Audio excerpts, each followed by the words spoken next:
Яг энэ жилийн алтан цомын барилдаа маань бол 8 баг орж байгаа шүү дээ. 10 компани бүхэд бас элэгтэй бүхийг бас одоо энэ өв соёлыг бас сайхан түгээн дэлгэрүүлэх үйлсэд бодиттойгоор хөрөнгө мөнгө гаргаад ингээд 10 компани 8 баг үрдүүлээд орж байгаа юм. За хүлээгүй багийн хувьд бол ер нь бол хараахан ялт авч чадаагүй ч 7 тойрог нь өнөөдөр эхлээ явж шүү дээ.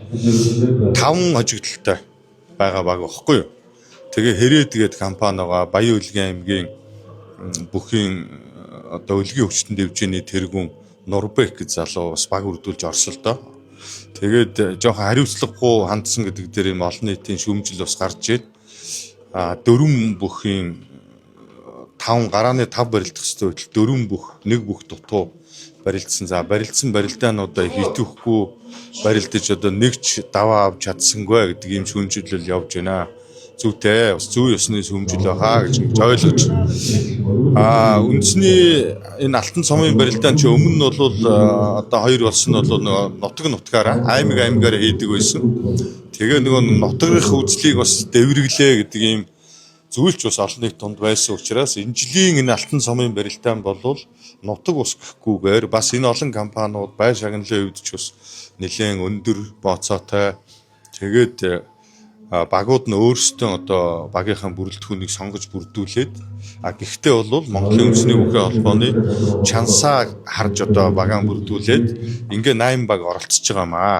Тэгэхээр нөгөө нэгдүгээрт одоо заавал тэр нутаг усаараа гэхгүйгээр хоёрдугаарт бол манай үндэсний бүхч өөрөө хувь хүний спортчууд юм. Тэгээ нөгөө багийн спортын нэг алтан зарчим байдаг үстэй тийм ээ. Нэг нь нийтийнхээ төлөө, нийт нь нэгний төлөө гэдэг. Багийн тийм эв нэгдэл жоохон сулхан бүрдчүүдээ хүлээгүй багийн хувьд тийм үл ойлголцол бас дотроо байгаа юм болов. За өчигдрийн хувьд бол одоо улсын харцаг бадрахыг гадаад явсан гэж байна. За амар зам бол бас өөрөө тайлбар хийсэн байлээ. Би бол ингээд хоёр тойрог барилдаад ингээд багаасаа гарсан юм аа гэд. Тэгээ ингээд дөрвөн бүхтэй барилдлаа. Тэг хараахан даваа авч чадсангүй. Тэг олон нийт ер нь одоо аливаа спорт тэмцээн уралдаан гэдэг бол үзэгч түмний одоо бас тийм хүрээлэл байдаг учраас зүй ёсны шүүмжил тавих нь бол зөв зүйтэй байхаа л гэж мэдж бодож байна. Ямар нэгэн одоо хариуцлага ч гэдэг юм уу тийм зүйлийг бол яг одоо журмандаа бол хараахан байхгүй байт. Тэгэхээр бас энэ асуудлаар одоо Дархан авраг Батцуур бас өчигдөр байр суурь илэрхийлээд манай баг бол ингээд хүлээгүй багтаа байрлахгүй гэдэг байр суурь илэрхийлсэн. Энэ дээр одоо яа? Тий, Батцуур авраг тэгсэн бэл би бас харсан л да. Бид нөгөө пэйс найз учраас тийм юунууд хийсэн бэлээ. Тэгээ аврагын хувьд бол яг энэ цагийн бөхчүүдэн одоо хамгийн том эренбэрээ ингээ магнаалж байгаа Дархан авраг идэр Дархан авраг хүний хувьд бол бас одоо аливаа энэ зүйл дээр бол яг өөрийн байр сууриас тийм зөв зүйтэй шүмжил юм болоо да гэж би харсан шүү.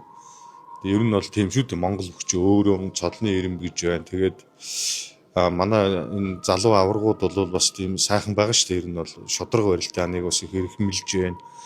Тэгээ бас нэг тийм жоохон болохгүй байгаа зүйлийг бас зас задруулахын төлөө өөрийн үзэл бодлоо илэрхийлсэн нь бол миний хувьд бол бас аврагтай ижил саналтай байгаа гэж хэлж болно.